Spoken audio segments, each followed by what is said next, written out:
Daferra Cybertech, episodio número 21. What about getting an apartment that can look at young men that's looking at women that are looking at just social media? What about doing that, looking into things like that, and we can stop that way? I'm like Ricky Bobby. And you know what's so funny? I am what when men focus on. I'm like Ricky Bobby. We, in America, have some of the cleanest air and cleanest water of anybody in the world. Yes, we get a book from the green millions of dollars clean it out good. So all of a sudden, Chinese Indians can't put nothing in there. Clean it up. Hola, soy Óscar Iglesias, creador de Daferra Cybertech, el podcast de ciberseguridad y tecnología cuya misión es informar, formar y entretener. También soy profesional freelance de la ciberseguridad en Daferra Secure, además de fundador y docente principal de Escuela Tecnológica Daferra, donde imparto un curso especializado en ciberseguridad corporativa GRC, teórico-práctico y habilitante a nivel profesional. Si quieres adentrarte en el mundo de la ciberseguridad pero no sabes por dónde empezar, visita escuelatecnologicadaferra.com/masterclass. En la masterclass en ciberseguridad tendrás a tu disposición un vídeo de más de 1 hora y media, donde te contaré qué es la ciberseguridad, por qué tiene sentido formarse en esta materia, así como te hablaré sobre qué se necesita a nivel de conocimientos y habilidades, salidas profesionales, salarios, empresas donde enviar el currículum, opciones de formación, etc. Y si ya tienes claro que esto es para ti y quieres formarte en ciberseguridad GRC para ampliar tus opciones profesionales o bien reciclarte, consulta nuestro programa y condiciones estándar en escuelatecnologicadaferra.com/grc o el programa éxito de cero riesgos en el que no pagas nada hasta que encuentres trabajo en escuelatecnologicadaferra.com/éxito. Ten en cuenta algo muy importante, y es que en cualquiera de las dos modalidades, si demuestras cualidades, te ayudaremos a encontrar un trabajo si así lo deseas, a través de nuestra red de partners y colaboradores, además de contactos tras una amplia experiencia en el sector. Esta semana tenemos entrevista con un nuevo invitado. Se trata de Jesús Lizarraga, ingeniero informático desde la década de los 80, máster en computación por la Universidad de Stanford, vivió los inicios de las redes de comunicaciones o del uso del correo electrónico, y curiosamente su trabajo de fin de estudios en Inglaterra versó sobre las tan de moda actualmente redes neuronales, que ejecutaba en ordenadores con disquetera y 4 megas de RAM. Persona sencilla y apasionada por su trabajo, despertó su vocación por la informática cuando a los 15 años su padre introdujo en casa un computador Sharp MZ80B. Al poco tiempo estaba desarrollando sus propios videojuegos o aplicaciones de contabilidad, que utilizó de manera comercial para obtener su primer salario. Con Jesús hemos hablado, entre otras cosas, de su motivación para dedicarse a la informática, trayectoria estudiantil y profesional, su ocupación actual, la Universidad de Mondragón, sus particularidades y la relación con la corporación del mismo nombre, los programas formativos existentes, tendencias en I+D en ciberseguridad y amenazas emergentes, el papel de las inteligencias artificiales, el rol de las administraciones y la regulación en el mercado, perfiles profesionales más demandados, consejos a la audiencia que quiera comenzar una carrera en el mundo de la ciberseguridad o cómo pueden las empresas mejorar sus niveles de protección frente a amenazas. Además, en la parte personal de la entrevista nos cuenta un poco más sobre él. Como siempre, ya sabes que nos gusta tocar diferentes ámbitos con personas muy diversas del ecosistema ciberseguridad o tecnología en general. Espero que te guste. Buenos días, Jesús. Bienvenido al podcast. Hola, buenos días, Óscar. Venga, antes de nada, como hacemos con todos los invitados, para que te conozca un poquito mejor la audiencia, cuéntanos un poquito. ¿Quién es Jesús? ¿Cómo te definirías a nivel personal? Bueno, pues empezamos por las preguntas difíciles, ¿no? Pues esta es Bien, difícil. Espérate a bueno, las siguientes. bueno, yo me definiría como una persona sencilla y apasionada por mi trabajo, algo cabezota a veces, pero en definitiva con un interés muy grande por estar aprendiendo constantemente cosas nuevas y sobre todo por transmitir ese conocimiento a otras personas. Ujú. Sí, hoy va a ser una entrevista muy centrada en temas de formación. Haznos un Ujú. pequeñito resumen de tu trayectoria profesional hasta llegar a Vale, donde te encuentras hoy. vale, ahí sí que nos podemos extender mucho, ¿eh? Porque ya tengo unos años, Sabrás como bien sintetizarlo, estoy sabes. seguro. Entonces, bueno, pues podemos empezar por los orígenes, ¿eh? Mi interés por la parte de la informática empezó cuando yo era muy joven, ¿eh? Con 15 años, y estamos hablando de los de los años 80, del año 81, año 82, por ahí. Mi padre trajo a casa un ordenador, me acuerdo todavía, era un Sharp MZ80B, que era un ordenador con una pantallita verde muy pequeñita y para que te hagas una idea, pues ni siquiera existían los disquetes, o sea, el cargar o grabar programas se hacía a través de una cinta de casete normal, Ostras. que tampoco ni siquiera existen hoy en día. Era la época también en la que apareció el Spectrum de Sinclair, etcétera. Entonces, bueno, pues yo 15 años y aquel cacharro me apasionó. Yo de siempre, ya de mucho más joven, era un apasionado por todos los temas de ciencia ficción y aquello era traer la ciencia ficción a casa. Entonces, pues me volqué en ese aparato, le metí muchísimas horas y aprendí en cuestión de meses, rápidamente a programar en BASIC y empecé haciendo juegos muy sencillitos. Pues emulaba el juego del tenis que ya era habitual en las máquinas que había en los bares en aquella época, etcétera. Y me acuerdo que también hice una pequeña aplicación de contabilidad doméstica para mi madre, pues algo que hoy en día harías fácilmente con un Excel, pues lo hice en un programa de Basic, que era la Caray, única ¿a qué opción. edad hiciste todo esto? Sí que Pues eras eso ya precoz era tú. con 16 años aproximadamente, o sea, Ujú. de joven. Y eh, a partir de ahí ya, bueno, tuve contacto con una empresa que tenía una necesidad para temas de control de calidad en las piezas que fabricaban. Era pues, lo típico, control de calidad estadístico, en las que iban tomando medidas de muestras que sacaban de las piezas y ver si estaban en tolerancia y luego las desviaciones medias que había, ese tipo de cosas. Eso todo lo hacían a mano en unas hojas de cartón y una persona que iba anotando con lápiz y luego una calculadora haciendo todas las operaciones. Y yo les desarrollé pues una aplicación muy sencilla en la que metías todos esos datos y te hacía todos los cálculos estadísticos. Entonces a aquellos les encantó, les ahorró un montón de tiempo y encima pues empecé a cobrar un dinero, tanto por la aplicación como por meter los datos, porque al final, como la propia empresa tampoco tenía un ordenador, pues me mandaban las cartulinas con los datos a mi casa y yo los metía y luego les sacaba todas las gráficas con las estadísticas. Entonces te puedes imaginar con 16 años y empezando a cobrar dinero, pues decía, esto, vamos, hago lo que me gusta y encima me pagan. Y bueno, pues a partir de ahí, ya con 17, 18 años, cuando terminé el COU, lo que ahora llaman el bachillerato, pues había que decidir a dónde ir a estudiar y lo tenía claro. Yo quería estudiar algo relacionado con la tecnología. Inicialmente mi duda era entre telecomunicaciones e ingeniería informática. Y bueno, pues en aquella época me acuerdo, telecomunicaciones solo había dos o tres opciones en España. Creo que era Madrid, Santiago y Barcelona, creo que también había y no había mucho más donde elegir. Y al final opté por la ingeniería informática y por una pequeña facultad o escuela politécnica que había en Mondragón. Me Ajá. decidí por la de Mondragón frente a la opción que teníamos en la Universidad del País Vasco, porque bueno, la formación que había en Mondragón en aquella época era mucho más práctica. La gran diferencia es que los alumnos tenían ordenador que utilizar y donde hacer las prácticas, mientras que en aquella época todavía en la universidad pública, pues en ingeniería informática utilizaban puntualmente los ordenadores. Ostras. Entonces, Qué aquello, complicado, ¿no? sí, Aprender en sí, teórico. los años 80 es Ya, una... ya. Y bueno, era el momento en el que surgió también el ordenador personal de IBM. Entonces, bueno, pues empecé a estudiar ingeniería informática en la Escuela Politécnica de Mondragón. Y, y hay otro factor que me hizo optar por ese centro, era que ya en aquella época tenían implantado lo que ahora tiene mucho éxito y se habla en todos los sitios, que es la formación dual.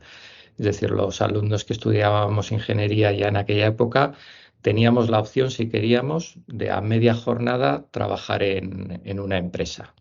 y cobrar pues un pequeño salario. Y bueno, pues yo me apunté ya desde segundo de ingeniería pues a trabajar en una empresa. En mi caso, bueno, empecé primeramente en una pequeña empresa que hacía instalaciones y luego ya a los pocos meses me llamaron de la propia facultad a ver si quería entrar como becario en el departamento de informática. Y ya el resto de la carrera pues estuve trabajando a media jornada de becario en el departamento de informática, con lo cual, bueno, pues la verdad es que fue una satisfacción, tanto estudiar como el trabajo. Todo era muy intenso, pero bueno, pues podía cacharrear con todo lo que había en ese momento. Los primeros ordenadores personales, me acuerdo el HP 1000, que era una máquina como un frigorífico que había allí enorme, el VAX, que era un equipo de Digital, una empresa que ya a día de hoy no existe, pero que hacía ordenadores enormes, a los que se accedía a través de terminales. Y bueno, fue un periodo de tiempo hasta el año 90 en el que terminé de estudiar bueno, que aprendí, bueno, muchísimo, muchísimo. Y cuando terminé los estudios de ingeniería, pues había mucha gente también. La escuela de Mondragón tenía muchas relaciones con otras universidades en Europa y había mucha gente que terminaba complementando su formación en un máster o en un doctorado, pues en otras, o en Francia, o en el Reino Unido, o en otros sitios.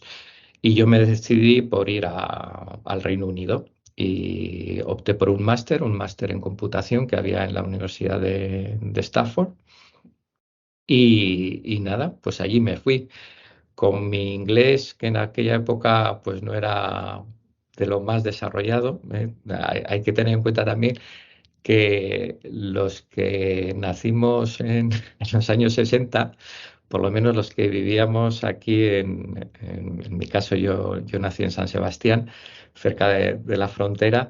En el colegio estudiábamos francés, el inglés no existía. Mi primer contacto con el inglés fue en el bachillerato, pero yendo a clases particulares porque bueno, veía que en el mundo de la informática era una necesidad, con lo cual, bueno, pues aprendí también deprisa y corriendo el inglés.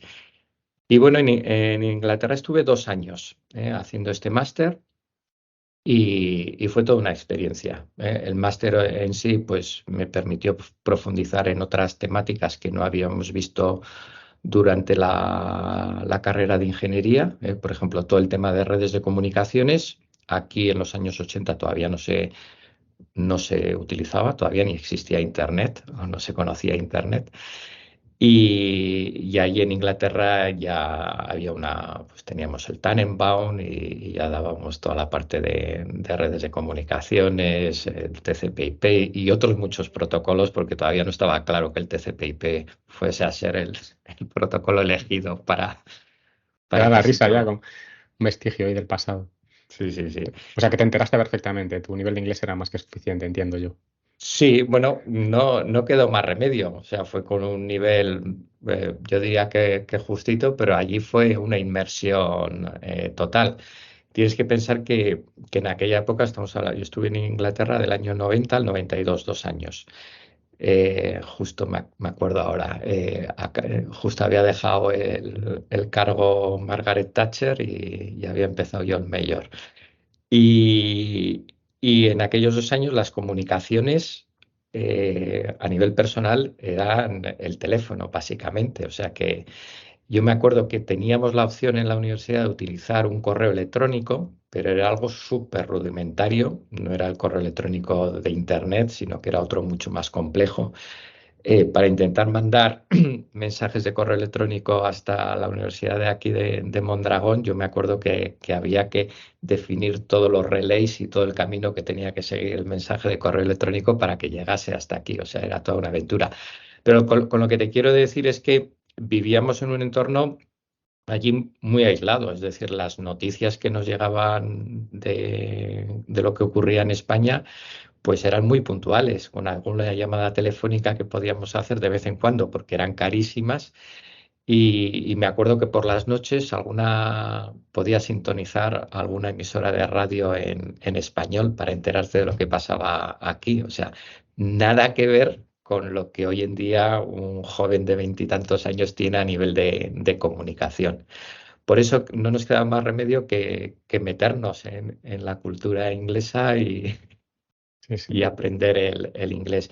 Entonces, culturalmente fue toda una experiencia el conocer una civilización totalmente distinta a la que teníamos aquí, porque los británicos son muy distintos, ¿eh? Pero muy enriquecedor.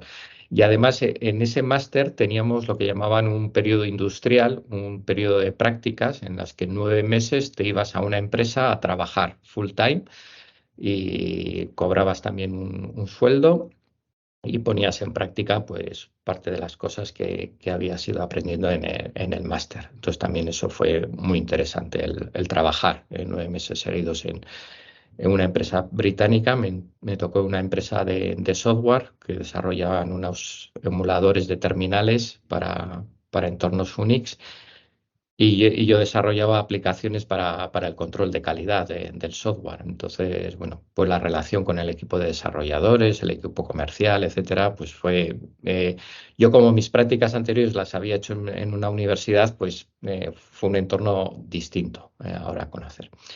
Y bueno, como curiosidad también, el trabajo fin de máster que hice allí en Inglaterra fue con redes neuronales, ¿eh? Algo que estaba muy de moda a principios de los años 90, que luego se abandonó y curiosamente ahora pues ha resurgido con un interés tremendo.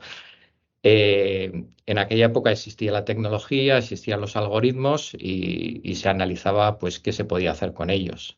Y yo me acuerdo, el proyecto lo hice con un ordenador que tenía 4 megas de memoria RAM. Entonces, claro, podías hacer cosas, pero los resultados pues tenían cierto límite. Y me acuerdo que los entrenamientos que lanzaba yo con unas redes neuronales que hoy en día nos causarían risa, pues se pasaban todo el fin de semana para conseguir unos resultados ínfimos. Que yo creo que fue una de las causas por las cuales después el tema de redes neuronales pues ha quedado en el olvido hasta hace 10, 15 años en el que ha resurgido con fuerza. Y bueno, sigo con mi trayectoria profesional. Terminé el año 92 en Inglaterra, me ofrecieron trabajo allí en la empresa que hice prácticas, pero bueno, es decir, que la experiencia de los 2 años fueron yo diría, los 2 años más apasionantes de mi vida, pues por todo lo que aprendí, por los compañeros que tenía, por la gente que conocí. Guardo unos recuerdos tremendos, pero bueno, me atraía mucho volver a casa, ¿eh? Y nada, aquí en la Universidad de Mondragón me ofrecieron también trabajo y no lo dudé. Me cogí, me volví y en septiembre del 92 empecé como profesor del departamento de informática. Y a partir de ahí, toda mi carrera, 31 años, llevo ya en la Universidad de Mondragón, pues la he desarrollado aquí en el departamento con grandes cambios.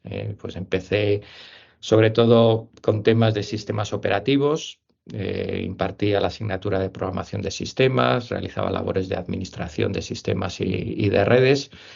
Y luego ya en el año 98 es cuando sacamos en Ingeniería en Informática, introdujimos la primera asignatura de seguridad informática. Entonces ahí me presté voluntario yo como profesor de la asignatura y ese fue mi primer contacto con la seguridad informática, el año 98.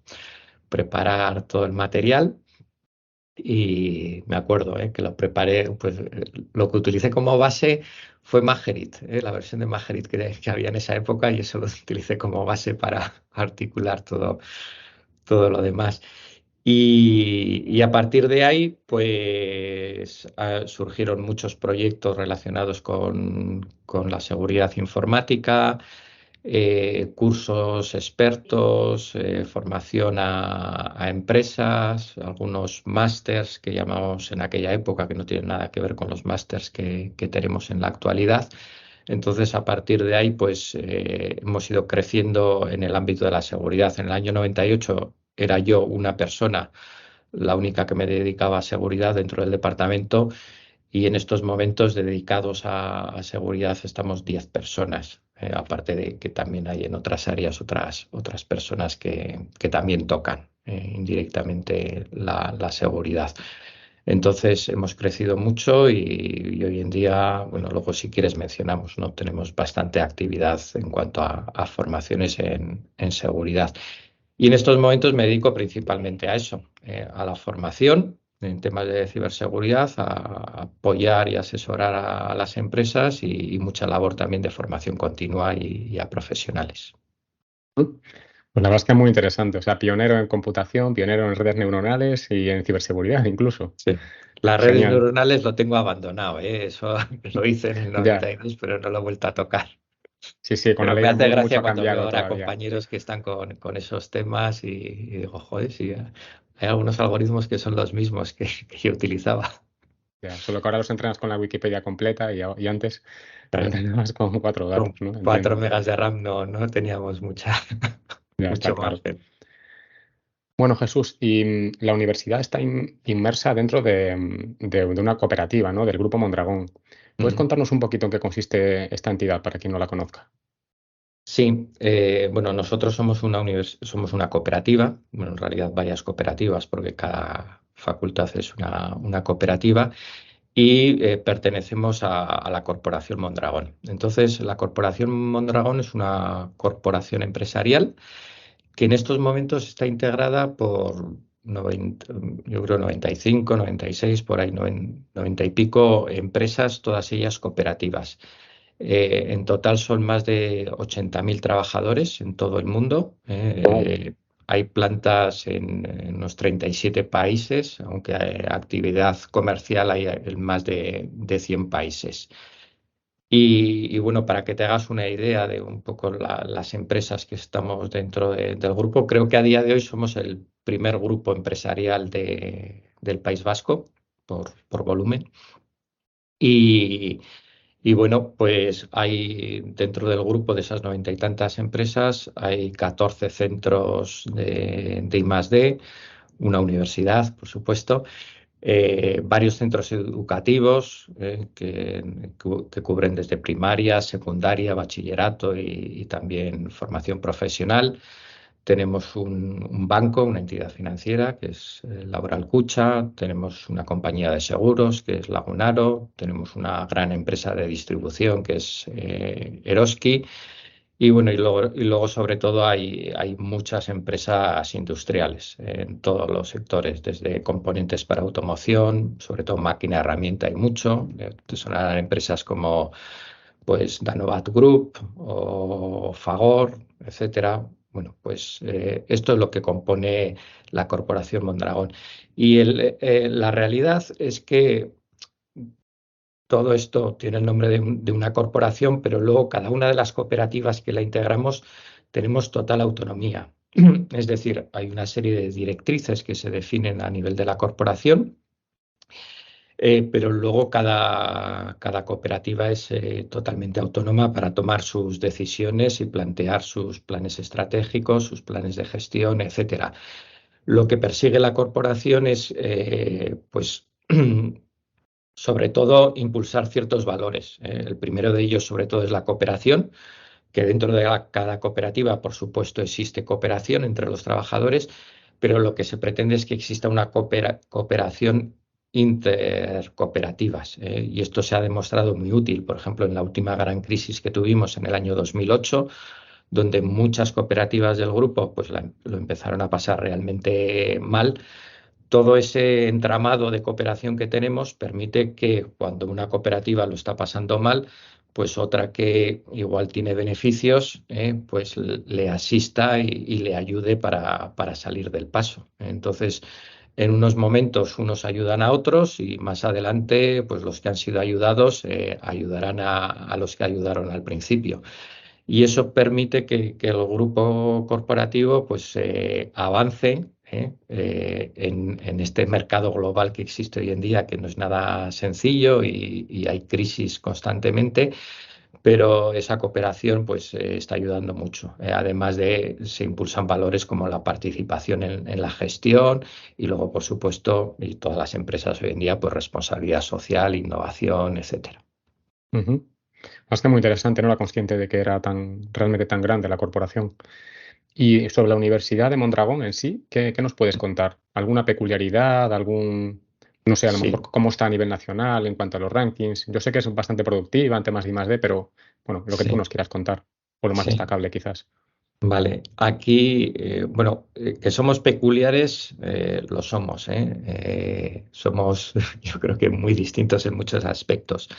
Primero, bueno, somos una universidad privada, por supuesto, sin ánimo de lucro e interés social, y somos cooperativa. En realidad somos varias cooperativas porque cada facultad, en estos momentos somos 4 facultades, una facultad de ingeniería, luego otra de empresariales, otra de humanidades y otra de artes culinarias, que quizá es la que más se conoce por ahí, que es el Basque Culinary Center, que es la cuarta facultad de Mondragón Universitatea. Entonces, bueno, todos tenemos, en conjunto en la universidad, tenemos un objetivo principal y una misión, que es la de transformar la sociedad a través de nuestra actividad. Y nuestra actividad principalmente es la formación y la investigación y la transferencia tecnológica. Entonces, ahí nos volcamos en estar y en mantener, sobre todo, una de nuestras peculiaridades desde nuestros orígenes es tener una relación muy estrecha con las empresas. Hay gente que piensa que la Universidad de Mondragón, al estar integrada en la corporación, pues su relación es exclusivamente con las empresas del grupo corporativo y nada más lejos de la realidad, ¿eh? Por supuesto, tenemos una vinculación y unas relaciones muy estrechas con esas 90 y pico cooperativas, pero casi hay más actividad con otro tipo de empresas a nivel del País Vasco, a nivel nacional e incluso a nivel internacional. Pero lo que buscamos en todo momento y en todos los ámbitos del conocimiento es estar siempre muy cerca y mantener un contacto muy estrecho con las empresas para conocer cuáles son sus necesidades presentes y futuras y de esa forma poder ir adaptando pues, nuestros planes de formación y sobre todo cómo evolucionar en nuestras áreas de conocimiento para ir dando respuesta a esas necesidades de las empresas. Y esto luego lo que se traduce es que bueno, la modalidad dual que te comentaba al principio, que ya en los años 80 existía, pues ahora está mucho más regulada y articulada y la mayoría de nuestros alumnos hacen prácticas en empresa durante sus estudios de forma remunerada, luego realizan los trabajos fin de grado y trabajos fin de máster también en esas empresas y luego al final es un win-win, es decir, a nosotros nos sirve para saber muy bien qué es lo que necesitan las empresas, pero las empresas lo utilizan también como una fuente de captación de profesionales, ya que muchas veces pues, los alumnos están ya contratados en la empresa pues, antes de terminar el último curso de la carrera. Ujú. Entonces, bueno, pues es un poco nuestra peculiaridad. Así como anécdota, te diré que la Escuela Politécnica, donde impartimos ingeniería, es la más antigua en el ámbito dentro de la universidad. Es decir, la Escuela Politécnica se fundó en el año 43, para que te hagas una idea, y la fundó un sacerdote que vino a Mondragón en aquella época, que es José María Arizmendiarrieta, que fue el fundador del movimiento cooperativo del País Vasco.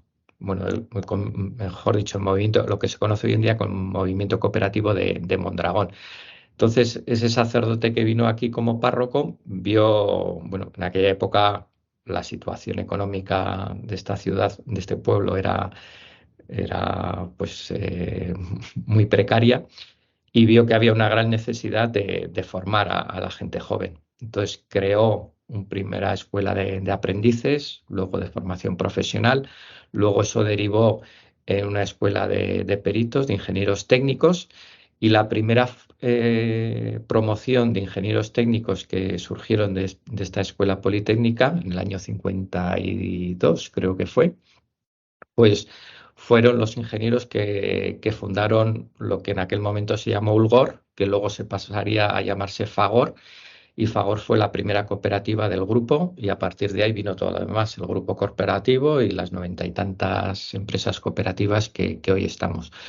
Entonces, fíjate que el propio origen del grupo cooperativo también podemos decir que está en esa escuela politécnica del año 43, Qué como pasada, la anécdota y verdad. como historia. Sí, sí. Oye, y profundizando un poquito en esto, que al final quizás esa rama, ¿no? de todas vuestras opciones formativas es la más interesante, ¿no? Para los oyentes del podcast, de la Escuela Politécnica. ¿Cuáles son las principales opciones o carreras, másters que ofrecéis desde esta Sí. escuela? ¿Y cuáles consideras que son las más relevantes o por las que están teniendo más éxito entre el alumnado a día de hoy? Ujú. Vale.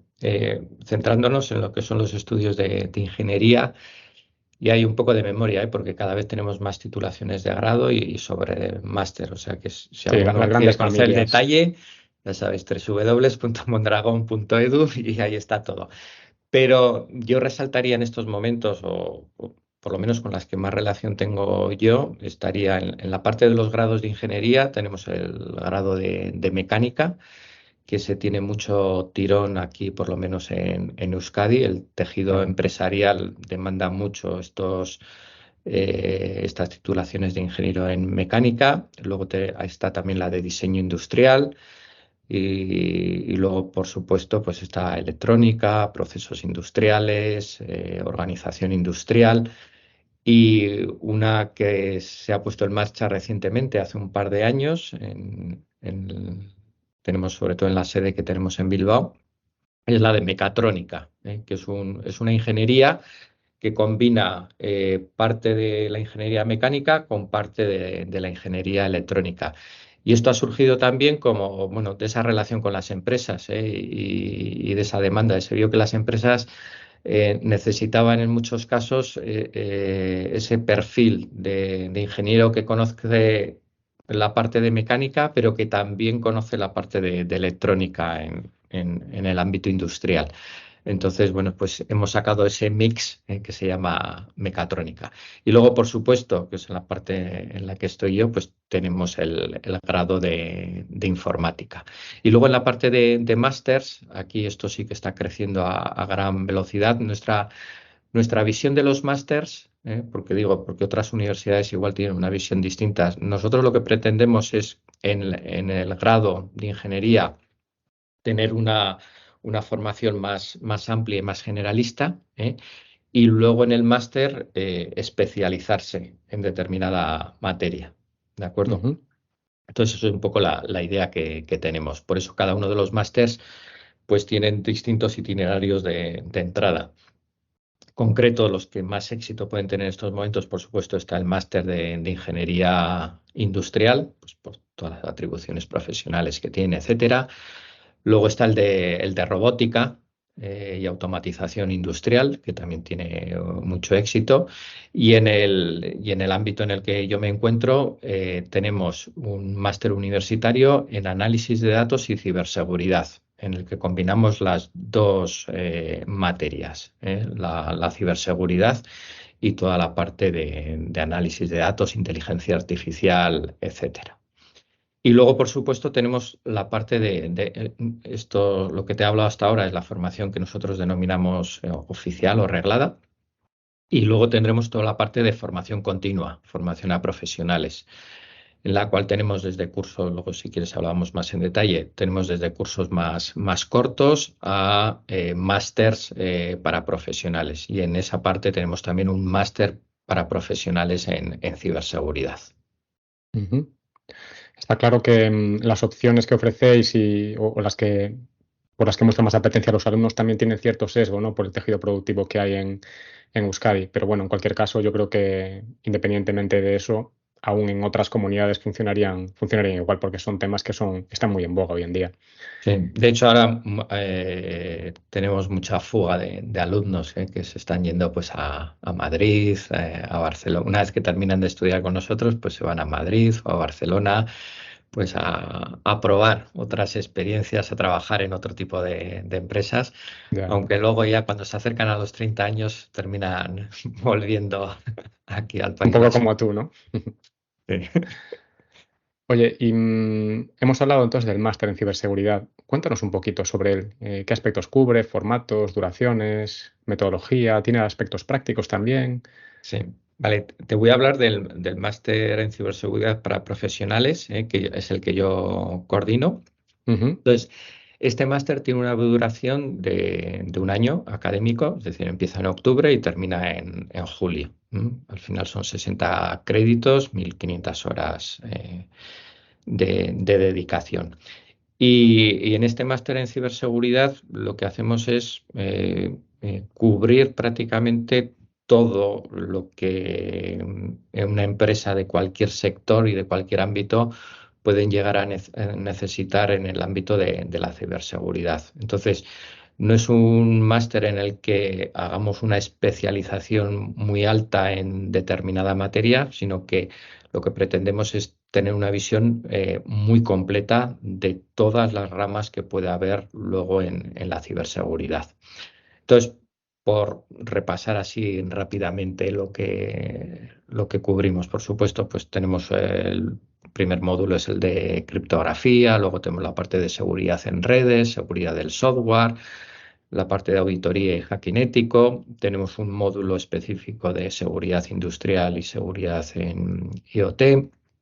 Luego tenemos la parte de respuesta a incidentes, la parte de mecanismos de protección, en la cual ahí vemos pues toda la parte de productos para proteger, ¿no? Desde cortafuegos a EPPs, EDRs, todas las tecnologías que puede haber hoy en día. Y luego, por supuesto, tenemos un módulo, el último, que es la parte de gestión de la seguridad y legislación, que es lo que estaría relacionado con la parte de GRC. Entonces, el formato de este máster es, bueno, hasta ahora ha sido semipresencial, es decir, teníamos de lunes a jueves la formación era online, en el horario que el alumno estimase oportuno y que se lo permitiese su trabajo. Y luego los viernes por la tarde teníamos clases presenciales en la sede que tenemos en San Sebastián, en las instalaciones de Orona. Pero ahora, a partir de la edición del año que viene, la que empezamos en octubre, hemos cambiado el formato y lo pasamos a online, 100% online.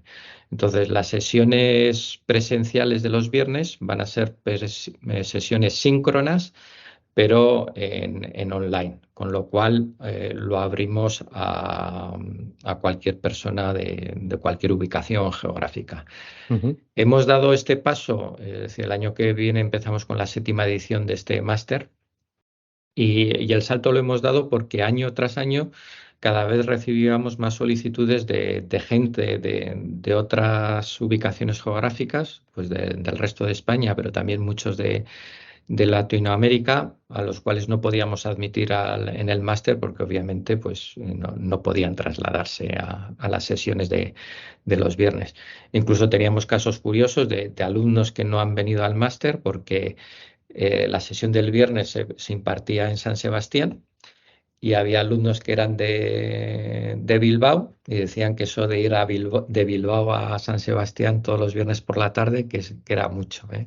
Para que te hagas una idea, es un trayecto de 1 hora por autopista, pero hay gente que para eso es un abismo. Entonces, bueno, para eliminar esas fricciones que ya habíamos detectado, el curso que viene va a ser en modalidad 100% online.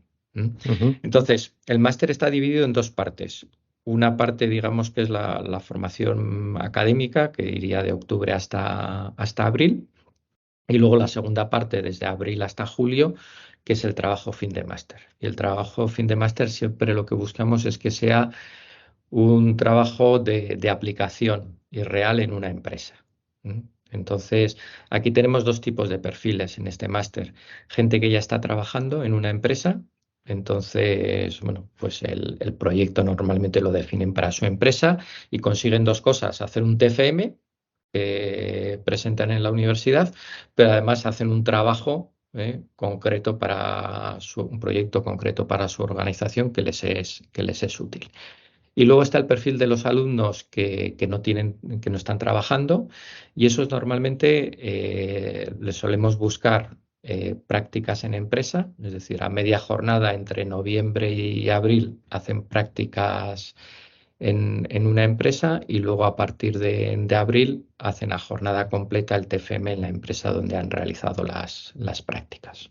Ese es un Ujú. poco el formato, y sobre todo este máster tiene un enfoque muy, muy práctico. Intentamos que ya no solo por la dimensión que tiene el TFM y las propias prácticas, sino porque intentamos que haya muchos ejercicios y no introducimos tanta parte teórica como la que puede tener un máster universitario. Ujú. Y Jesús, decías antes que esto eran 60 créditos, que sería el equivalente traducido a unas 1500 horas, ¿no? de carga Sí. lectiva.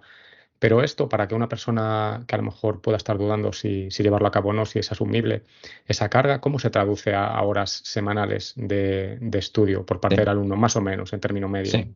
Eso es en término medio, porque aquí siempre varía mucho en base al perfil, a la Desde experiencia luego. previa del alumno. Pero nosotros tenemos calculado que el alumno tiene que pensar que 15 horas semanales va a necesitar dedicarle al máster para terminarlo con éxito. Entonces, obviamente, para alguien que no tiene trabajo, y pues es el ideal, porque por un lado tiene la posibilidad de hacer 20 horas de prácticas en una empresa y luego el resto de la jornada dedicárselo al máster. Y la gente que está trabajando, siempre les avisamos, ojo, esto es duro, y bueno, pues hay gente que se atreve y la verdad es que lo pasan mal, sufren, porque hay empresas que sí les dan cierta liberación para hacer el máster, no igual las 15 horas semanales, pero a cierta flexibilidad, y hay otras que no. Entonces, pues tienen que hacer el máster pues por las noches, los fines de semana, en las vacaciones de Navidad aprovechar y Ya, darle un cuando acelerón. puedan. Sí, sí. Entonces, pues al final la mayoría lo sacan y reconocen bueno, que ha sido un esfuerzo brutal el hacerlo en esas condiciones, pero bueno, al final todo el mundo acaba contento y dicen que les ha merecido la pena. Pero hay que tenerlo muy Ya. en cuenta, sobre todo si tienes familia, etcétera, pues ya digamos que pasas prácticamente 6 meses sin vida social si estás trabajando a jornada completa y encima quieres hacer el máster. Bueno, pues aviso a navegantes, ¿no? Que aporta mucho valor a nivel personal y profesional, pero que exige sacrificio. Ujú. ¿Y qué otros cursos ofertáis que estén relacionados con la ciberseguridad? ¿Y Mm. qué formato tienen? Sí, luego tenemos cursos más cortos, que puede haber de todo, desde 15 horas, que pueden ser los más cortos, hasta 50, 60, incluso 175.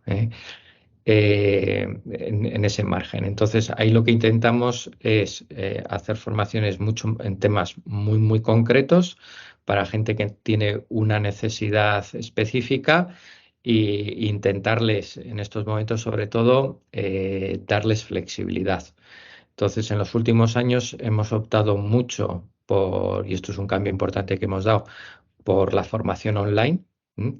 Sin descuidar el apoyo al alumno. Es decir, estamos ofreciendo formaciones en formato online, de manera que el alumno pueda gestionar sus propios horarios dentro de las fechas de principio y de fin de la formación, y luego dándole la opción a que por supuesto, a través de los foros de la plataforma o del correo electrónico, pues realice las consultas que estime necesarias con el profesor, pero incluso puntualmente tener reuniones de tutorías con todo el grupo de alumnos, pues para resolver las dudas que puedan surgir y que exista esa relación entre profesor y alumno, manteniendo esa libertad de horarios. Entonces, por hacer un repaso rápido, ¿qué cursos tenemos? Y también seguro que se me olvida alguno, pero por supuesto tenemos el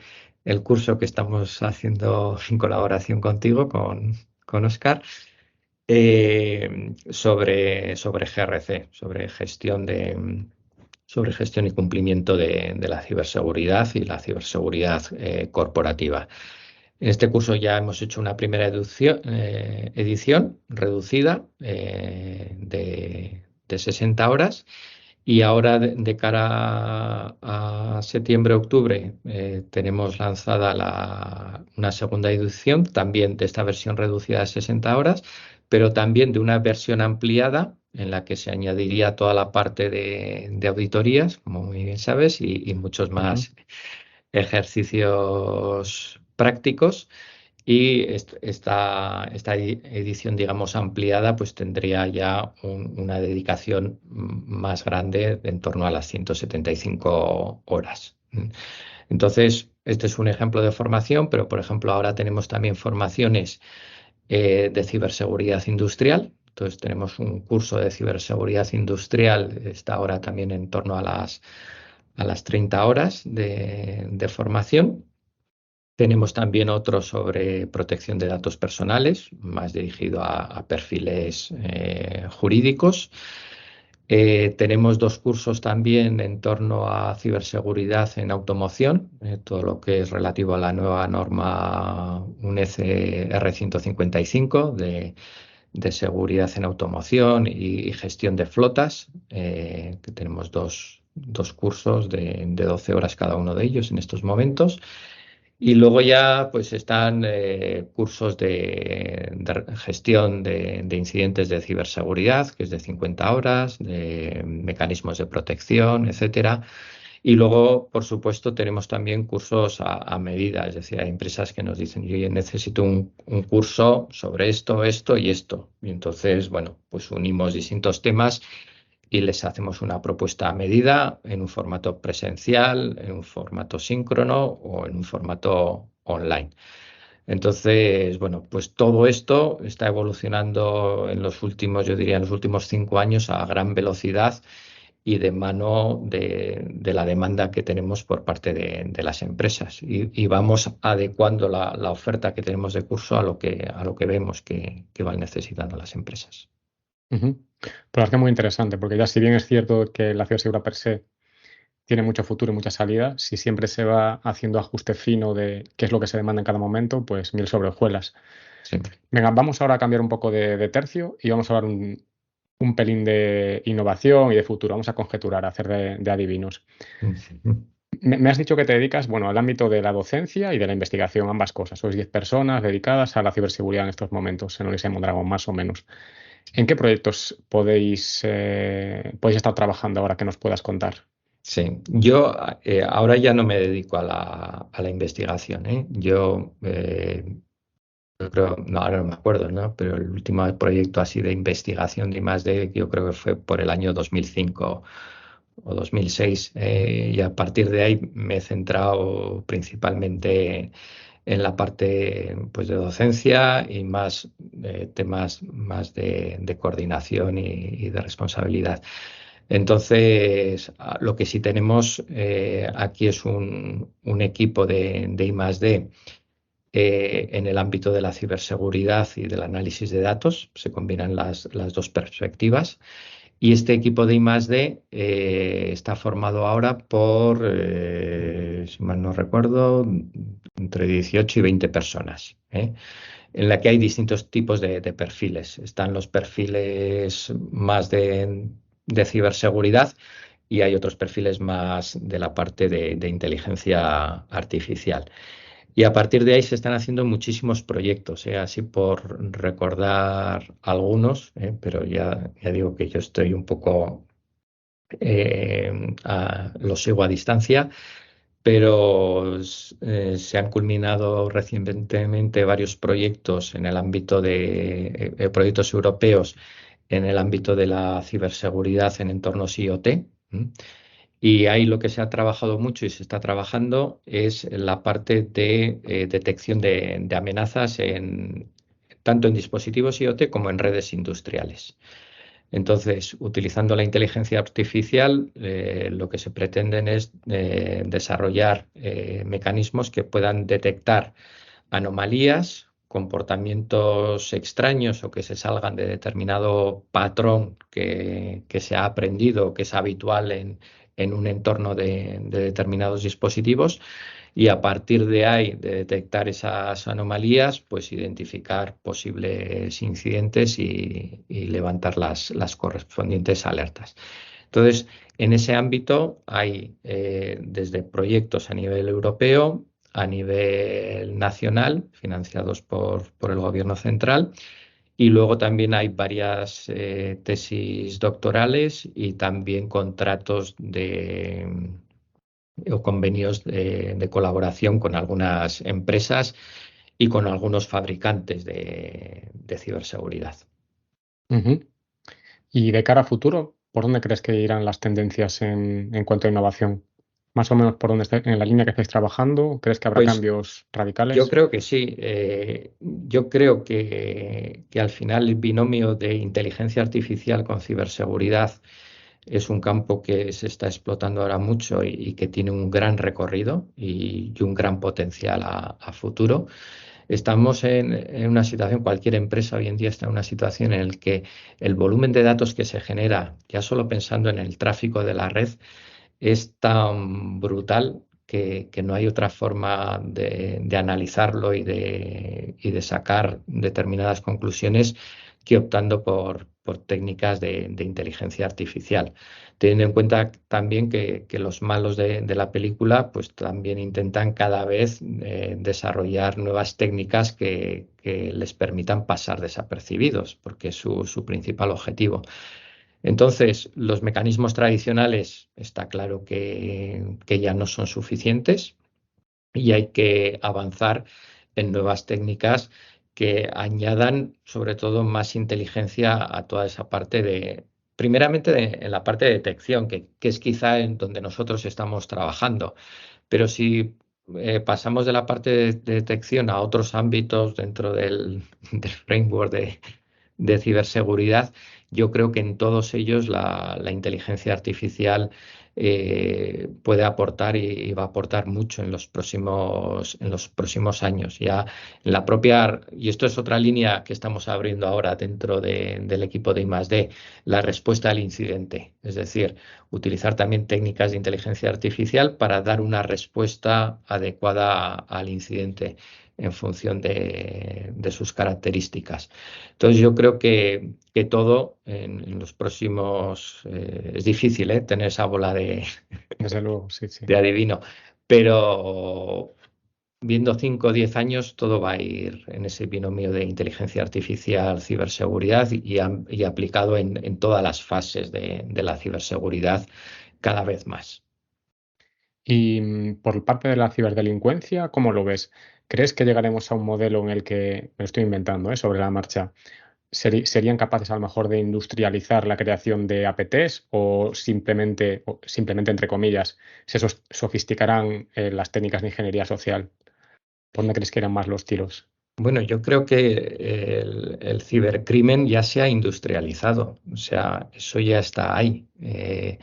Estamos viendo como cada vez las herramientas que desarrollan los cibercriminales son más sofisticadas. Incluso en algunos casos ya están introduciendo en los propios ataques técnicas de inteligencia artificial, o sea, es decir, aquello mismo que estamos pensando para defendernos y para responder, pues ellos ya lo están utilizando para pasar desapercibidos o para tener más éxito. Y en cuanto a esa industrialización, pues tenemos el ejemplo más claro, el ransomware as a service, que hoy en día es, Ujú. es lo más habitual. ya es un ejemplo de industrialización. Es decir, hay auténticas empresas que están desarrollando las plataformas de ataque y están vendiendo esos servicios a operadores, afiliados que van a manejar esa plataforma y que igual no tienen unos grandes conocimientos sofisticados a nivel de los ataques, pero simplemente gestionan y manejan una serie de herramientas que, por otra parte, cada vez son más autónomas e inteligentes. Tenemos también el ransomware, perdón, el phishing as a service, que también es algo que en los últimos años se ha disparado un montón. Por lo tanto, el cibercrimen está creciendo a una velocidad preocupante e increíble hace solo 10 años. Y esto está provocando que en todo, desde los fabricantes de herramientas de ciberseguridad hasta los propios gobiernos, se estén poniendo las pilas en todo esto porque no hay más remedio. El panorama realmente es preocupante. Ujú.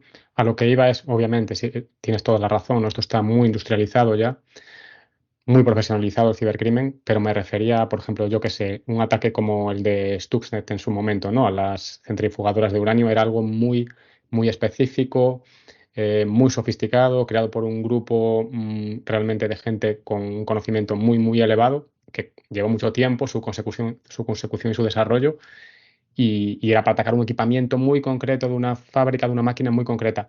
A lo que iba es, ¿seríamos capaces quizás con inteligencia artificial dentro de X tiempo a llevar a cabo esos ataques tan sofisticados y tan, digamos, tailor-made para una empresa concreta de manera automática o semiautomática? Es a lo que iba. O sea, industrialización al Sí.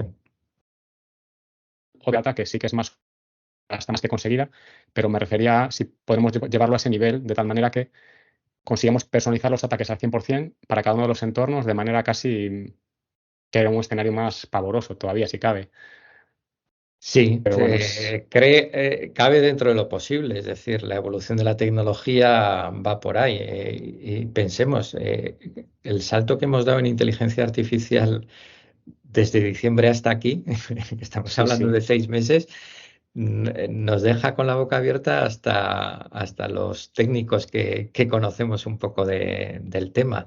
Entonces, y teniendo en cuenta que toda esta evolución tecnológica es un movimiento acelerado, es decir, esto no va a evolucionar de forma lineal, sino que la progresión da Sí, miedo y preocupa, pues ese escenario que planteas es perfectamente posible, aunque podría ser catastrófico, porque implicaría que los ataques llegasen ya a un nivel en cuanto a volumen y sofisticación, pues que nos dejarían desbordados a cualquier organización. Quiero pensar que en el lado de los buenos, la inteligencia artificial también nos va a permitir evolucionar para evitar en la medida de lo posible todo eso y contrarrestarlo. Siempre vamos un paso por detrás, es decir, está claro, los malos van siempre un paso por delante. Pero vamos, no les vamos a dejar las puertas abiertas. Entonces ahí va a haber una pelea brutal. Y sacando el ejemplo de Stuxnet, claro, tenemos el cibercrimen por un lado, pero luego están todos los ataques, digamos, con intereses geopolíticos. Están los ataques ujú, de estados a estados, que ahí los recursos, primero, son casi infinitos, entre comillas, ¿eh? Y el nivel de desarrollo en cuanto a investigación que tienen, podemos hablar de agencias como la NSA o sus equivalentes en Israel, Rusia, China, etcétera, es muy desconocido por parte de la comunidad científica, ¿eh? Entonces, así como en criptografía, en el pasado, todas estas agencias, organismos estatales nos han dado sorpresas en cuanto a que ellos iban más avanzados que el resto de la comunidad científica, podríamos pensar en que ellos están también a día de hoy más avanzados que el resto de la humanidad. sí, sí, desde luego hay mucho secretismo por ahí, cosas que no conocemos. Y en todo este papel, o sea, en todo este escenario, ¿qué papel consideras que tienen que jugar las administraciones y la regulación? Sí, yo creo que aquí las administraciones públicas ya se está haciendo, sobre todo a nivel de Europa, tienen que aumentar la regulación en cuanto a ciberseguridad, en cuanto al cumplimiento de la ciberseguridad y sobre todo la vigilancia y el seguimiento de ese cumplimiento. Conocemos, hay ya muchas iniciativas y nuevos reglamentos, directrices, incluso leyes que se están aprobando a nivel europeo y a nivel de cada uno de los Estados miembros, pero estamos empezando y todos estos temas van todavía en fases, desde mi punto de vista, muy embrionarias. Es decir, se están enfocando todavía en sectores que son críticos, es decir, se ha hecho mucho hincapié, pues todo en el sector financiero, por supuesto, y ahí tienen una regulación que es muy estricta. Y gracias a ello, los bancos, compañías de seguros han dado, yo creo que a día de hoy, un salto importante en ciberseguridad.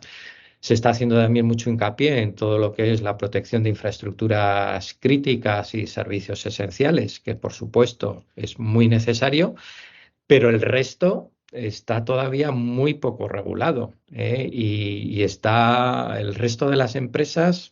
Estamos a merced de las iniciativas que tengamos internamente o lo que puntualmente me pueda exigir un cliente. Estamos viendo en el sector de la automoción que ahí sí que lo están tomando en serio y hay iniciativas en las que son los fabricantes de automóviles que están exigiendo ya por su cuenta a sus proveedores el cumplir con una serie de requisitos y de una serie de comprobaciones que ellos mismos han definido. Entonces, esto tiene que ir a más, pero tiene que estar, digamos, coordinado a nivel europeo y tiene que llegar a todas las empresas y a todas las organizaciones, porque si no, la verdad es que estamos perdidos y todavía queda mucho trabajo por hacer. Si pensamos en entornos que están, y no quiero meterme en alguien especial, pero si pensamos en un entorno que está ya regulado, por ejemplo, el Esquema Nacional de Seguridad, que es de aplicación en las administraciones públicas, etcétera, pues podríamos dedicar un podcast a cuál es el nivel de cumplimiento, y nos llevaríamos muchas sorpresas, lamentablemente. Sí, sí. Pues no, me suscribo 100% tus palabras. Yo creo que hay que hacer mucha labor de concienciación, pero al final la letra con sangre entra y hay que presionar mucho más a nivel regulatorio porque si no la gente está a otras cosas. Totalmente de acuerdo. Y como estáis muy en contacto con el mundo empresarial, ¿qué perfiles consideras que son los más demandados actualmente? En general, no solo centrándonos en Euskadi. ¿Y cuáles lo serán en el futuro, Sí. según tu perspectiva? Nosotros vemos dos tipos de empresas. Nosotros tenemos contacto con empresas que son del ámbito de la ciberseguridad, porque son fabricantes de algún producto en ciberseguridad o porque son empresas que son comercializadores o que dan servicios de ciberseguridad. Entonces, para ese tipo de empresas, lo que nos están demandando es perfiles senior de ciberseguridad, que no hay. Y luego con un nivel de especialización alto, es decir, pues nos están pidiendo mucho perfiles de operadores para SOC, a distintos niveles, a nivel uno, nivel 2, etcétera. Y luego ya otro tipo de perfiles con mayor especialización, pues a nivel de análisis forense, a nivel de auditoría, a nivel de pues, temas de networking, de cortafuegos, etcétera, pero siempre cosas muy concretas y a nivel muy, muy específico, que es su principal necesidad en estos momentos.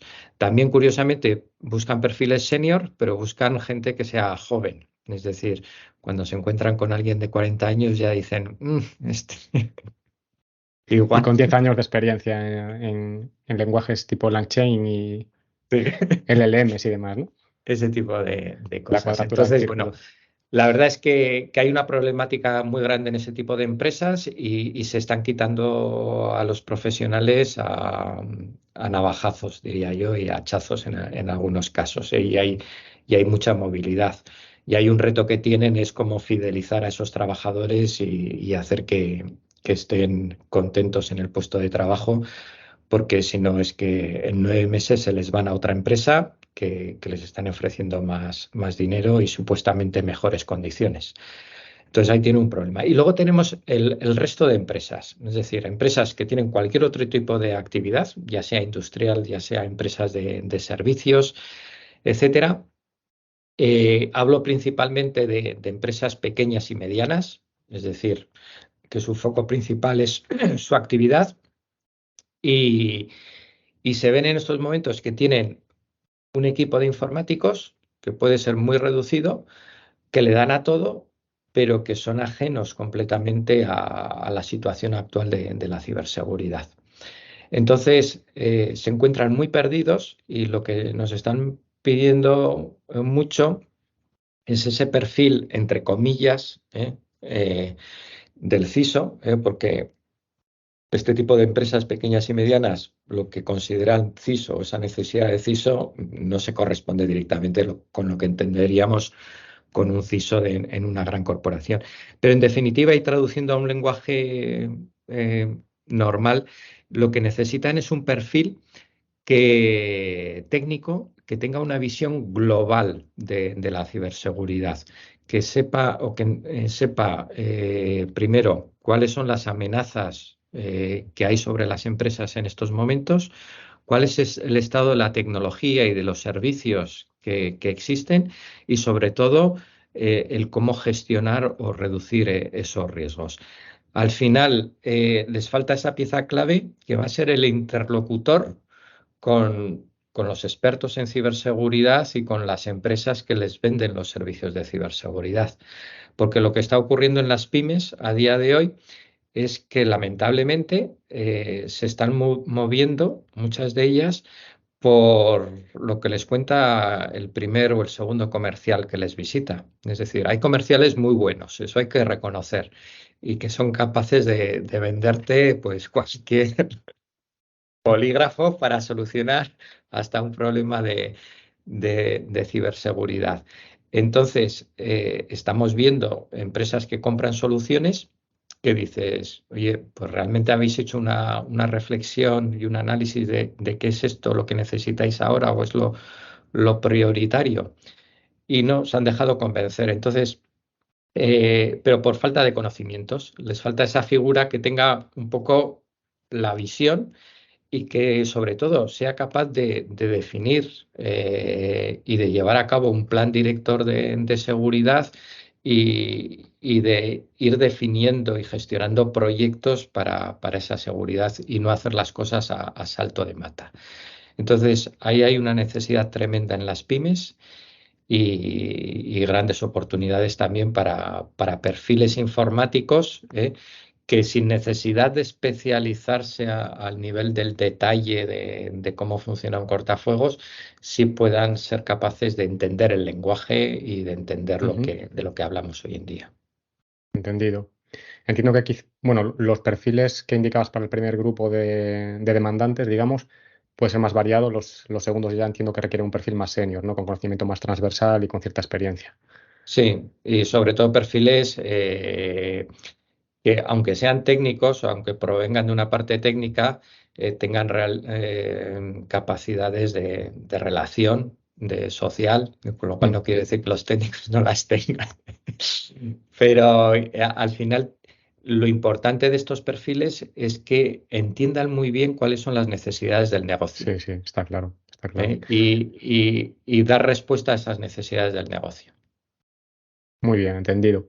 Y ya hablando de estas personas que a lo mejor pudiesen querer orientar o reorientar su carrera desde otros ámbitos o desde el mundo IT o desde la informática hacia la ciberseguridad, ¿qué consejo le daríamos? ¿Por dónde podrían empezar? Pues obviamente depende de la situación en la que se encuentren. Nosotros en el máster que antes comentaba hemos tenido muchos casos de gente que pues, tenía una formación en informática o en telecos, incluso hemos tenido físicos, etcétera, ¿no? Que en un momento dado querían dar un cambio a su carrera profesional y optaron, por ejemplo, por el máster, pues para hacer ese cambio. Entonces, ya con ciertos conocimientos técnicos de base, pues daban el salto a hacer una formación extensa de un año y que luego les permitía, pues, cambiar de puesto dentro de su organización o incluso cambiar de empresa y dedicarse a otras cosas que le podían atraer más. Eso es un camino, pero implica pues un esfuerzo muy importante y muy concentrado en un año, que no siempre es posible. Y la otra es empezar a hacer pequeñas formaciones e ir aprendiendo. La autoformación también es algo que puede ayudar mucho. En estos momentos en Internet, etcétera, hay muchísimos contenidos, muchísimas cosas con las que podemos empezar a enterarnos de qué va todo esto, empezar a hacernos una idea y luego ya ir tomando decisiones hacia qué cursos más específicos puedo ir haciendo para completar mi formación. Aquí, en cualquier caso, claro, desde la universidad o yendo a cualquier centro de formación, podemos orientar a las personas en función de cuál es su perfil de partida, pues y sus recursos, hacia qué caminos poder seguir, ¿no? La Ujú. otra vez es cuando lo optas por hacerlo tú mismo, pues a veces inviertes mucho más tiempo porque terminas yendo por caminos que igual luego ya no tienen salida y quieres ir por otros, ¿no? Entonces, bueno, yo aconsejaría pues ir a algún centro de formación que te oriente y que claramente el que está interesado en cambiar, que diga, oye, pues lo quiero hacer en un año y estoy dispuesto a hacer el esfuerzo, o lo quiero hacer en 4 años y estoy dispuesto a hacer este esfuerzo hasta este nivel. Y en base a eso, pues hay distintos recorridos. Ok, entendido. Buen consejo. Y de cara a las empresas, ¿qué le diríamos para mejorar su nivel de autoconocimiento y de protección de los activos de información? Bueno, las empresas en cuanto a formación necesitan dos cosas. Una es la concienciación y sensibilización a nivel de todos los trabajadores. Y esto es, algunas ya lo están haciendo y se lo están tomando en serio, pero por ejemplo, es en lo que tú decías antes. A las que conozco que lo están haciendo en serio es por temas de regulación, porque tienen una auditoría o tienen determinada legislación que les obliga a hacer ese tic en esa parte de concienciación a los trabajadores. Pero además de por cumplimiento es muy necesario porque tengamos lo que tengamos para protegernos, al final el eslabón más débil es el empleado, el trabajador. Y el atacante va a descubrir con su psicología cómo engañarle, tarde o temprano, y van a caer. Y ya los tenemos dentro en ese momento. Entonces, esto es una labor constante que no se resuelve con una charla de media hora ni con una formación ahora este año, sino que es algo que hay que ir refrescando anualmente, incluso lanzar píldoras formativas mensuales, etcétera, que hablo simplemente de documentos que puedas Sí. leer en 5 minutos, o nada más, pero que mantengan activos y a la defensiva a todos los trabajadores. Que además esto tiene una doble vertiente, para su trabajo, pero para su vida personal y familiar también es súper importante, porque las estafas y los engaños a personas individuales están también al orden del día. Entonces, esa es una parte. La otra, por supuesto, es la concienciación y la preparación a la dirección, que las empresas que han sufrido un ciberincidente, la dirección ya está sensibilizada, pero hay otros muchos que están todavía muy lejos de darse cuenta de la implicación de todo esto. Y ahí también hay otra labor y hay otro lenguaje que hablar con la dirección. Y, y luego ya a nivel más técnico, lo que comentaba antes, las empresas necesitan estar al día en cuanto a nuevas amenazas que hay, los nuevos riesgos a los que se enfrentan. Es decir, el departamento técnico tiene que conocer cómo está evolucionando pues, los ataques de ransomware o de phishing o de denegación de servicio, etcétera, para que luego ellos lo puedan incorporar en esos análisis de riesgos, etcétera, y buscar las soluciones más adecuadas. Pero también, y algo que sobre todo en las pymes no existe, es el prepararnos para responder a los incidentes. Esto también es una asignatura pendiente y yo se lo repito a todas las empresas en las que estoy, les digo, está muy bien tener el antivirus, el cortafuegos, el SOC, todo lo que quieras, pero tómate tu tiempo en definir unos protocolos de respuesta a incidentes, mínimamente de identificar quién va a participar en un comité de crisis, de difundir esta información internamente, de saber cómo vais a actuar, a quién vais a llamar, qué va a implicar cada cosa. El hacer este ejercicio, que sin duda lleva tiempo, pero el poder pensar en ello de forma sosegada antes de que ocurra un incidente, supone adelantar un trabajo bestial para que cuando ocurra el incidente, por lo menos tener algo ya que, que a lo que le habíamos dado vueltas y que nos va a permitir muchas veces pues responder de una forma más eficaz. Ujú. Sí, me lo estoy imaginando como pollo sin cabeza cuando ocurre Sí, el sí, problema, es lo que totalmente. pasa. Y se pierden muchísimas horas al principio que de otra forma pues se podrían haber aprovechado. Sí, yo creo que un indicativo bastante interesante del grado de madurez de las empresas son los planes de respuesta y los planes de continuidad. Ujú. Venga, pues ponemos aquí un punto y aparte, Jesús, y pasamos a la parte personal de la entrevista. Uy, Ahora viene una sección de cuestiones rápidas que puedes responder de manera más telegráfica. Ya te veo que estás empezando a sudar, así que tranquilo que no es para tanto. Venga. A ver, ave nocturna o madrugadora. yo madrugadora y con la edad más, ¿eh? Yo por las noches no sirvo ya para nada.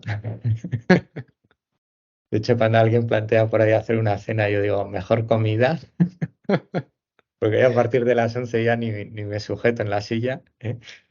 Pero ya incluso lo empiezo a notar en el trabajo, ¿eh? A partir de las 5 de la tarde ya no sirvo Bueno, para muy pocas cosas. Entonces, horario europeo. Perfecto. yo me suelo levantar a las 6:30 de la mañana y ahí empiezo a rendir y luego ya a partir de ahí ya empieza a bajar. Venga, ¿qué has desayunado hoy? Lo de siempre, un café con leche y 2 tostadas con mermelada y mantequilla. Comida y bebida favorita. Bueno, comida me gusta casi todo, ¿eh? A ver, todos los platos que llevan arroz me apasionan, ¿eh? Es decir, el arroz a veces me llama la atención, ¿no? Cuando voy a comer, mi mujer, cuando voy a comer por ahí, el primer plato pido paella y luego si de postre hay arroz con leche, también pido arroz con leche, ¿no? Pero bueno, pero por ejemplo los chipirones en su tinta también es un plato que me encanta. Y bebida, has dicho. Bueno, bebida, antes era más de vino, el vino me estoy quitando y últimamente le doy mucho, bueno, mucho, con moderación, tanto a la sidra como a la cerveza. Son Bien, bien. las dos principales. Artista favorito. Artista favorito, va. Pues tampoco es que tenga, ¿eh? Yo te diría Harrison Ford, por decir uno. Venga. Película o serie favorita. Ahí sí, ¿eh? Película, sin lugar a dudas, la Guerra de las Galaxias, episodio 4. ¿Vale? Me impactó, además de aquella época con en torno a los 15 años, un poco, no, antes fue. Pero bueno, cuando empecé, justo después empecé ya con toda la parte de los ordenadores y en aquella época, en pocos años creo que vi esa película unas 15 veces o así, o sea que luego... Y serie favorita, soy un fan de Star Trek. Veía la versión original en blanco y negro, la de los años 60, y bueno, pues de las distintas sagas que han ido sacando, y incluso de la última que está ahora, pues soy un fan, ¿eh? De hecho, de mi seudónimo, tanto en Twitter como en Instagram, es JL Picar. Qué bueno. O sea, que se empieza por Star, te gusta. Star Sí, asterisco es lo tuyo. sí. Deportista. Pues en deporte no sigo ningún deporte, ni fútbol, ni baloncesto.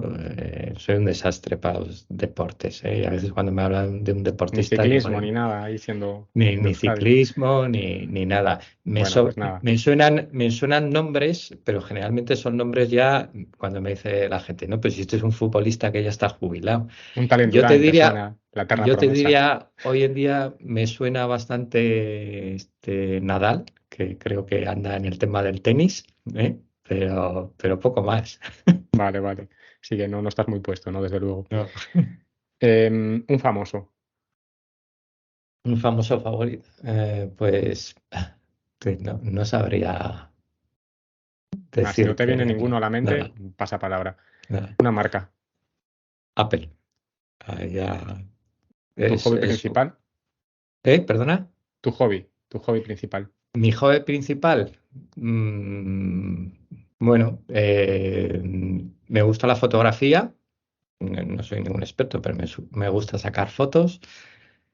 Eh, pero también leer, aunque lamentablemente poco tiempo dedico a la lectura fuera del ámbito profesional. Y luego mucho andar. Ando Ujú. muchos kilómetros y kilómetros. Muy bien. ¿Qué objetivos persigues a nivel vital en estos momentos? A nivel vital. Bueno, esto luego no lo escucha nadie, ¿no? No, No, poca bueno, gente. bueno, ahora uno de mis objetivos es reducir mi carga de trabajo, ¿eh? Vale, esto podemos correr un tupido velo o poner un pitido si quieres. Como te comentaba antes, los años van pesando cada vez más y bueno, siempre he sido, en los 31 años que llevo aquí trabajando, he sido un apasionado del trabajo y me he volcado mucho en el trabajo y he dedicado muchísimas horas y dedico muchísimas horas al trabajo. Pero ya está llegando un momento en que digo, bueno, me tengo que plantear todo esto de otra forma y mi objetivo, por ejemplo, para el curso que viene es llegar a tener una jornada laboral de 40 horas. A ver si lo consigo. Ostras. Debería ser un propósito asequible para el común de los mortales. Pero bueno. Pero bueno. ¿Te ha cambiado el COVID de alguna manera? Sí, a ver, no trascendentalmente, porque afortunadamente en nuestra familia y en el ámbito más cercano no lo hemos sufrido ni hemos tenido ningún caso grave, algún susto, pero nada más. Eh, y bueno, yo diría, de forma trascendental a mí no me ha cambiado. Yo diría que fue una experiencia el estar ahí encerrado en casa. Hay gente que lo vivió mal.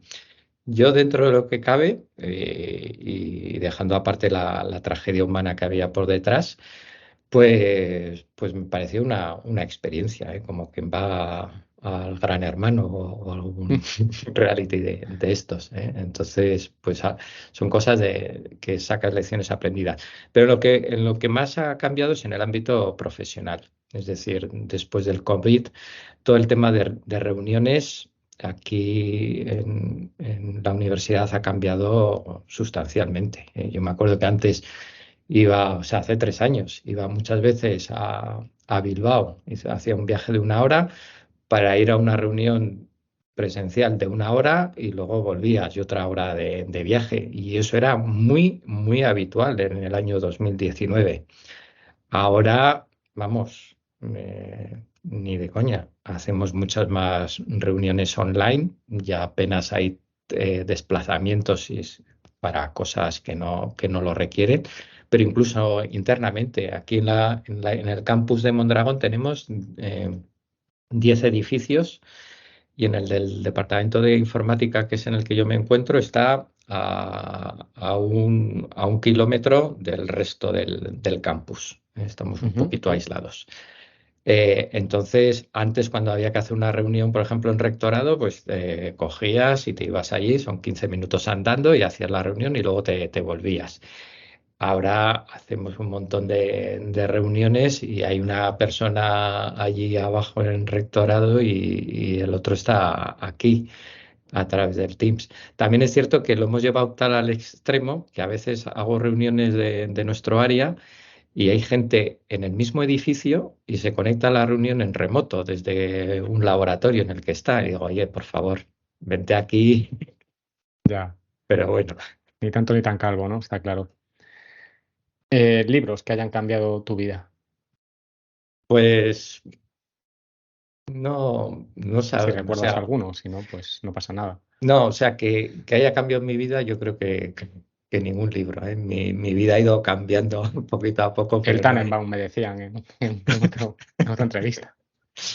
Sí, bueno, yo diría el que más me trastornó es el Pizkunov, Ese no el lo de conozco. es el libro de cálculo que teníamos en primero y en segundo de ingeniería, que Mm. eran, bueno, yo tenía, eran varios tomos y bueno, era bastante duro, pero bueno, todavía lo tengo Yo por ahí en casa. quiero recordar que un manual de cálculo mío también era de un autor ruso. Sí, el En fin. Piskunov es muy famoso, pero bueno, entonces te trastorna la vida, pero nada más. Venga, viaje más recordado. Pues sin lugar a dudas, el viaje que hice cuando nos casamos, en el año, no me acuerdo ya, qué año era, el año Eso 90. también lo suprimimos, no te preocupes. Sí, no, creo que tengo por aquí el año 96, no, 90, 90. Pero lo que pasa es que ya la vista ni me da para leer el anillo, creo que 96. Pues nos fuimos de viaje a Canadá y a Estados Unidos. Empezamos el viaje por Vancouver, luego toda una tournée por las rocosas en aquella parte de Canadá y luego ya seguimos el viaje, volamos a San Francisco, que es una ciudad que me encantó. Vamos, increíble. Y luego de San Francisco me acuerdo que alquilamos un coche para ir fuimos primero al parque de Yosemite, luego a Las Vegas, que allí antes de llegar a Las Vegas casi nos quedamos sin gasolina en mitad del desierto. Ahí aprendí que las estaciones de servicio en Estados Unidos no están a las mismas distancias que aquí. Ni los Y precios luego, tampoco. y luego de Las Vegas volvimos a Los Ángeles, que no merece la pena visitar. Y luego de Los Ángeles volamos ya a Nueva York. Entonces fue un mes de vacaciones increíble, por, por supuesto por la compañía, pero también por los sitios que visitamos. Ujú. ¿Quién ha influido más en tu vida? Influir en mi vida. Pues yo creo que mucha gente ha influido en mi vida. Quiero decir que yo no he hecho ningún cambio trascendental todavía en mi vida y digamos que en mi vida yo he ido cambiando poquito a poco y aprendiendo de mucha gente. Por ejemplo, el tema tecnológico, yo creo que me lo infundió mucho mi padre. Que es el que, bueno, pues trabajaba en esos temas de tecnologías, de microprocesadores en aquella época y trajo el ordenador a casa y yo ahí me volqué y eso sí, eso yo creo que ha transformado mi vida, probablemente porque si no hubiese tenido eso, probablemente me estuviese dedicando a otras cosas. Y a partir de ahí, pues hombre, mi mujer también ha transformado mi vida y está permanentemente intentando que cambie, pero bueno, tampoco es que lo consiga mucho. Todavía. Ay, Venga, ¿y la persona que más admires? ¿Viva o muerta? pregunta difícil, ¿no? Pues seguramente me dejo a mucha gente importante por ahí.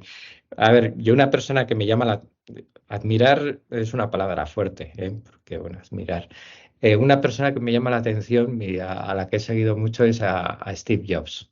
¿Eh? Ujú. Steve Jobs, yo creo que es una persona bueno, que tenía su toque, que tenía un cierto trastorno, yo creo, pero y que tendría en su vida sus partes positivas y negativas, pero a nivel profesional yo creo que fue un genio y que lo ha demostrado con todo lo que desarrolló y bueno, ayudó a crear dentro de Apple y de otras iniciativas. Entonces, bueno, me parece un personaje muy, muy interesante. Ujú. ¿Tu mayor logro, cuál consideras que es? Pues mis tres hijos. Buena respuesta. Es ¿Y el mejor producto que tengo. qué es lo que más te gusta de tu trabajo y lo que menos? Pues lo que más me gusta de mi trabajo es la falta de monotonía, de que estar siempre haciendo cosas distintas. Yo me decidí por esto, tanto por la informática como por la enseñanza, por estar aprendiendo constantemente, y es lo que más me motiva y me gusta, es decir, estar en constante aprendizaje de cosas nuevas. Y luego el transmitir todos esos conocimientos a otras personas. Digamos que es los dos aspectos del trabajo que más me gusta, el aprender y el enseñar a otros. Y lo que menos me gusta son todos los trámites administrativos dentro del trabajo, que desgraciadamente cada vez son más. Esto tampoco lo oye nadie, ¿no? Para quien no quiera oír. Y más complejos. Yo cuando empecé a trabajar aquí en la Escuela Politécnica, yo creo que éramos 100, no llegaríamos a 100 igual. Nos conocíamos todos y todos los trámites y todo era súper sencillo y no teníamos correo electrónico ni nada. Ahora tenemos miles de herramientas, somos cerca de 500 y bueno, pues las cosas se han complicado más. No por culpa Bueno, nuestra, no, también simplemente porque el tema legislativo y regulatorio también implica que las cosas se tengan que hacer de otra forma. no está claro. ¿Qué tres personas te llevarías contigo si estuvieras atrapado en una isla desierta? ¿Qué tres objetos y por qué? Buah, qué tres personas. A ver, yo soy muy... No me gustaría estar atrapado en una isla desierta, pero, a ver, soy pragmático. El tema de la salud me preocupa siempre, entonces me llevaría a un médico o alguien que conozca temas de salud. Me llevaría también a algún experto en temas de supervivencia en islas desiertas para que resuelva los problemas que hay. Y no sé. Y luego, pues, Alguien de la escuela de y- cocina, a lo mejor. sí, aunque no sé, pocas expectativas tendría yo con lo que pueda haber en la escuela, en la isla desierta. No, yo iría más por alguien con quien, o sea, pues el médico y el experto de supervivencia es que hagan su trabajo y alguien con quien poder hablar o discutir, ¿no? Pues alguien con un perfil filosófico, algún filósofo, un pensador. Y objetos. Joder, pues objetos me llevaría un móvil satelital, fundamental. Si no, malamente vamos a andar ahí. Y un mechero, que supongo que el tener fuego sería fundamental. Y la tercera cosa, pues no tengo ni idea. Pero tendría Vale, que pensar en algo así práctico. un cargador solar o algo. Vale, ¿preferías pasar un año en el Polo Norte o dos en el Sáhara? Uf, en ninguno de los dos. El calor lo llevo muy mal, ¿eh? Y siempre digo que prefiero el frío porque por lo menos te abrigas, ¿eh? Y lo que pasa es que el Polo Norte es algo muy, muy extremo. Pero yo elegiría el Polo Norte simplemente porque es un año menos que lo del desierto. Vale, por un tema numérico, sin más. ¿Y qué superpoder te gustaría tener? Pues mira, el de volar siempre me ha gustado, ¿eh? Volar como Superman, que no sé realmente cómo lo hace, porque dónde saca esa inercia o esa físicamente es siempre una incógnita cómo lo hace. Pero bueno, Ya. Venga, pues llegamos ya a la sección final del podcast, Jesús. Y aquí te pido nominar a un par de personas que tú conozcas, que puedan venir al programa y que aporten valor, porque estén relacionados con el mundo de la tecnología en general o de la ciberseguridad. Ya sea nominados a traición, como digo yo, o que hayas previamente advertido. Pues yo les voy a dominar a traición porque no les he comentado nada. Pondría dos personas. Una persona con la que colaboramos mucho y que es un gran experto en ciberseguridad industrial, que es Edorta Echave, que trabaja actualmente en Secure Anité.